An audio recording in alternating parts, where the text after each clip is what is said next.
Everyone, welcome back. आप सभी का आप आ चुके हैं डे 19 19वां दिन में सेल्फ मास्टरी कोर्स का। मैं आपको थैंक्स करना चाहूँगा कि आप लोग इतना बढ़िया से आप इस कोर्स को देख रहे हैं और काफ़ी चीज़ें आप सीख रहे हैं। अगर आप नए मेहमान हैं तो मैं बता दूं, मेरा नाम है आला महमूद और इस चैनल पे हम लोग आपके लाइफ को नेक्स्ट लेवल पे कैसे लेके जा सकते हैं इस विषय में हम लोग बात करते हैं, जैसे personality development, communication skills and business development के ऊपर। एक काफ़ी ज़्यादा डिमांडिंग एक 5 ऐसा सॉफ्ट स्किल्स जो आपको सीखना ही चाहिए, एनी हाउ आपको सीखना ही पड़ेगा। ये फ्यूचरिस्टिक भी स्किल है कि आपको भविष्य में भी आपको ये हमेशा जब तक ये दुनिया रहेगी तब तक ये स्किल का जरूरत पड़ेगा। तो आप अंत तक बने रहिए और इस 5 स्किल के बारे में जानिए, R&D कीजिए और मैं संक्षेप में आपको कुछ हद तक बताऊंगा भी कि इस स्किल को आप कैसे इम्प्रूव कर सकते हैं। सो समय को ना वेस्ट करते हुए सबसे पहला नंबर स्किल जो आपको सीखना चाहिए दैट इज कॉल्ड कि प्रेजेंटेशन स्किल्स। जी हाँ, एक ऐसा सॉफ्ट स्किल है, जैसे मैंने आपको बताया 5 स्किल सॉफ्ट स्किल आपको सीखनी है। पहला प्रेजेंटेशन स्किल्स। आप दुनिया में अगर एक बड़ा कुछ करना चाहते हैं, एक अच्छा स्पीकर बनना चाहते हैं, आप अगर जॉब कर रहे हैं तो जॉब को एक नेक्स्ट लेवल पे लेके जाना चाहते हैं, प्रमोशन चाहते हैं, या आप किसी भी बिजनेस कर रहे हैं, नेटवर्क मार्केटिंग में हैं, तो आप जो अपना ज़्यादा से ज़्यादा टीम बनाना चाहते हैं तो एक प्रेजेंटेशन स्किल तो आपको आने ही चाहिए। कि आप प्रेजेंटेशन स्किल मतलब आप अपने विचारों को, आप अपने प्रेजेंटेशन को सामने वाले को कैसे, आप किस तरीके से, किस वे में दिखा रहे हैं कि आदमी आपसे इम्प्रेस हो रहा है कि नहीं हो रहा है। आपका जो एंड ऑफ द जो आपका रिजल्ट है, आपका जो आउटकम जो आप चाहते हैं वो इफेक्टिवली आपको मिल रहा है कि नहीं मिल रहा है। तो इसको आपको मास्टरी करनी पड़ेगी और अभी आपके पास वक्त है इसको मास्टरी करने के लिए।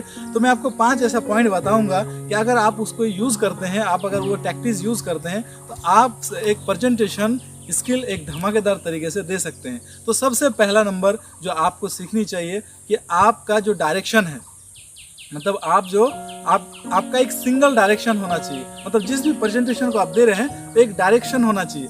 मतलब आपका मान लेते हैं कोई प्रोडक्ट्स के ऊपर आप बात कर रहे हैं तो प्रोडक्ट्स के रिगार्डिंग ही आप एग्जांपल दे सकते हैं। आपका जो डायरेक्शन है वैसे ही होना चाहिए।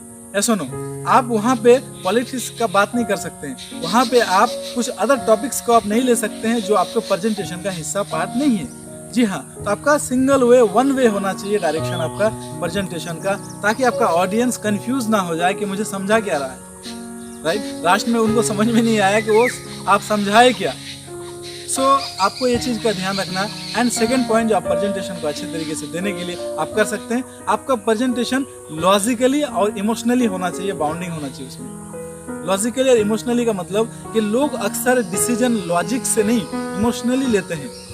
लॉजिक से भी लेते हैं लेकिन लॉजिक से कम इमोशनली, क्योंकि ह्यूमन बीइंग्स जो होते हैं, इंसान जो होते हैं वो इमोशनल होते हैं। तो आपको आपका प्रेजेंटेशन में लॉजिक और इमोशन दोनों का उस तरह का उदाहरण, उस तरह का एग्जाम्पल सेट करना पड़ेगा आपको उस तरीके से अंडरस्टैंडिंग लोगों को करानी पड़ेगी, तब जाके आपका प्रेजेंटेशन इफेक्टिव होगा। एंड थर्ड नंबर जो आपको डॉट्स का यूज़ कीजिए, कोमा का यूज़ कीजिए, आप पॉइंटर का यूज़ कीजिए, आप कोई पिक्चर्स का यूज़ कीजिए। ग्राफ का मतलब क्या है कि आपको जी समझा रहे हैं तो उसका कोई ग्राफ पे आप दिखा सकते हैं, पिक्चर पे दिखा सकते हैं। जहाँ कोमा का जरूरत है, जहाँ डॉट्स का जरूरत है वो आप वहाँ पे दिखा सकते हैं। तो इस तरीके से आपका प्रेजेंटेशन थोड़ा आपका क्या होगा कि इफेक्टिव होगा। एंड नेक्स्ट पॉइंट जो आपको, और आखिरी पॉइंट प्रेजेंटेशन के लिए जो आपको करनी चाहिए दैट इज वॉइस आपका क्लियर और मॉड्यूलेशन करना पड़ेगा आपको।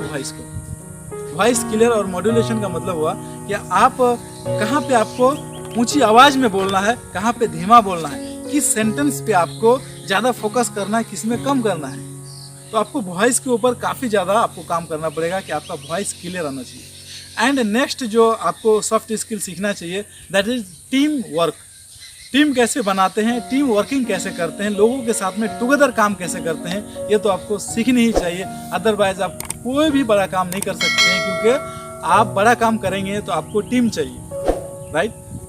आप कहते हैं ना, जो स्टीव जॉब्स है कि आप दुनिया में कोई भी अगर बड़ा काम करना चाहते हैं तो आपको एक टीम चाहिए। विदाउट टीम का आप बड़ा काम, ग्रेट वर्क्स आप नहीं कर सकते हैं। तो इस टीम बड़ा काम करने के लिए कुछ मैं आपको टिप्स देना चाहूँगा। सबसे पहले आपको करना चाहिए कि do not over act with आपका बॉस और आपका टीम के साथ में आपको ओवर एक्ट नहीं करना पड़ेगा। अक्सर लोग टीम के साथ में ओवर एक्ट करना शुरू कर देते हैं, आपका उसका एक्टिंग ज़्यादा हो जाता है। कोई भी चीज़ जो घटना घटती है तो उस पर ज़्यादा ओवर एक्ट कर देते हैं। एंड नेक्स्ट जो है आपका एक्शन प्लान आपको रेडी रखना चाहिए। जब भी आप काम करते हैं टीम में लोगों के साथ में, तो आपका फ्यूचर जो एक्शन प्लान है वो आपका हमेशा रेडी रखना चाहिए। और टीम में काम करने के लिए आपको फ्लेक्सिबल होना जरूरी है, और साथ साथ आपको ड्रेसिंग सेंस आपके अंदर तो होनी ही चाहिए। एंड थर्ड नंबर जो आपको थर्ड नंबर सॉफ्ट स्किल सीखना चाहिए, दैट इज क्रिटिकल थिंकिंग। जी हाँ, क्रिटिकल थिंकिंग, ये सॉफ्ट स्किल आपको आनी ही चाहिए। आप अगर जॉब में हैं, आप अगर एक टीचर हैं, तो आपको ये क्रिटिकल थिंकिंग आनी चाहिए। पॉलिटिकल लीडर हैं आप, तो आपको आना चाहिए। अब वॉट एवर कोई भी आप इंडस्ट्री में है तो आना चाहिए, क्योंकि हर एक इंडस्ट्री में टफ टाइम आता ही है। तो अब उस टफ टाइम में जब भी आपका बैड सिचुएशन आए, तो आप बिजनेस को नेक्स्ट लेवल पे लेके जाने के लिए, खुद को नेक्स्ट लेवल पे लेके जाने के लिए, अपने टीम को लेके जाने के लिए एक क्रिटिकल थिंकिंग आपको माइंडसेट तो रखनी ही पड़ेगी। ऐसा नो, ये आपको सीखना ही पड़ेगा कि आप क्रिटिकल थिंकिंग कैसे कर सकते हैं। इसके लिए आप हमेशा पॉजिटिव वे में सोचना शुरू कीजिए। नेगेटिव वे या इम्पॉसिबल शब्द का तो यूज मत कीजिए हमेशा। ऐसा कभी भी नहीं, ये इम्पॉसिबल है, ऐसा नहीं करना चाहिए, ऐसा माइंडसेट आप मत रखिए। ये चीज़ इम्पॉसिबल है, ये नहीं कर सकते हैं। और सिंगल वे में सोचिए, पॉजिटिव सोचिए, एवरी सिचुएशन में आप कैसे कर सकते हैं। एंड जो आपको और करना चाहिए, दैट इज आपका जो है डिसीजन पावर आपको रखना पड़ेगा। डिसीजन पावर आपको अंदर आपके होने ही चाहिए, ताकि आप और डीप एनालिसिस करने का आपके अंदर में गुण होना चाहिए। किसी भी चीज़ को आप तुरंत डिसीजन नहीं ले सकते, उसको डीप एनालिसिस करने का कैपेसिटी आप डेवलप कीजिए। And fourth number, that is positive attitude. ये फोर्थ नंबर स्किल है, सॉफ्ट स्किल है, जो आपको सीखना ही चाहिए और ये लाइफ टाइम आपका काम आने वाला है। पॉजिटिव स्किल का क्या मतलब है, या पॉजिटिव एटीट्यूड आपको डेवलप करना है। इसका क्या मतलब है कि आपको हमेशा पॉजिटिव सोचना है, चाहे सिचुएशन जैसा भी हो, चाहे बिजनेस कम हो ज़्यादा हो, आपका प्रोग्रेस कम हो ज़्यादा हो, आपको पॉजिटिव तो सोचना पड़ेगा। एक सॉफ्ट स्किल है, ये आपका धीरे धीरे होता है। आपका एक ऐसा एक एटीट्यूड, आपका एक ऐसा एटीट्यूड आपको डेवलप करनी पड़ेगी। इसके लिए आप हमेशा प्लीजिंग पर्सनालिटी आप रखिए, फ्लेक्सिबल रहिए। अपने जो टीममेट्स है उसके साथ में प्लीजिंग पर्सनालिटी आप रख सकते हैं। तो इस तरीके से, और बी काइंड और एक्ट काइंड, मतलब हमेशा आप कहते हैं ना कि आप छोटा छोटा सोशल वर्क या फिर टीममेट्स के लिए या लोगों के लिए एक काइंडनेस आप दिखाइए। छोटी छोटी एक्टिविटी आप कर सकते हैं, ऐसा नो। एंड लास्ट जो मैं कहना चाहूँगा, प्रॉब्लम सॉल्विंग स्किल। ये भी एक सॉफ्ट स्किल है कि जब भी आपके ऑर्गेनाइजेशन में, आपके टीम में, आपके फैमिली में कभी भी आपको किसी भी तरह का जब प्रॉब्लम आए, तो उसको आप सॉल्यूशन करते हैं, तो आपका एक स्किल है, आपको सीखनी पड़ेगी, आपको डेवलप करनी पड़ेगी। आपको ये आपके अंदर ऑटोमेटिकली नहीं आएगी, ये आपको डेवलप करना पड़ेगा।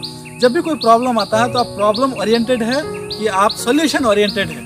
आपको प्रॉब्लम ओरिएंटेड नहीं बनना है, आपको सॉल्यूशन ओरिएंटेड बनना है। जी हाँ, प्रॉब्लम तो हजारों आते रहेंगे, लेकिन आपका फोकस किधर है, प्रॉब्लम की तरफ कि सॉल्यूशन की तरफ? आपको फोकस लेके जाना पड़ेगा सॉल्यूशन की तरफ। सो टेक रिस्पॉन्सिबिलिटी एंड आप अपना ज़्यादा से ज़्यादा आप सॉल्यूशन की तरफ ध्यान दीजिए। And find multiple ways of solving, मतलब आप प्रॉब्लम को मल्टीपल तरीके से कैसे सॉल्व कर सकते हैं, वो भी आपको क्रिटिकल थिंकिंग यूज़ करके आपको उसको फाइंड आउट करना पड़ेगा।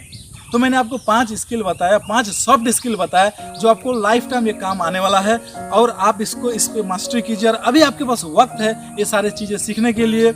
और इस पे अगर डिटेल में आप एक एक करके वीडियो चाहते हैं, तो आप कमेंट बॉक्स में आप दीजिए कि आपको इस 5 में से सबसे पहले किसके बारे में डिटेल में आपको और ज़्यादा वीडियो चाहिए, तो मैं उसके लिए आपके लिए वीडियो लेकर हाजिर हो जाऊंगा। तब तक के लिए आप सीखते रहिए, आगे बढ़ते रहिए, और नॉलेज को दूसरों के साथ जरूर फैलाइए, क्योंकि नॉलेज फैलाने से बढ़ते हैं। जी हाँ, आपने सही सोचा। तो कमेंट बॉक्स में आप अपना सुझाव जरूर दें। Thank you very much.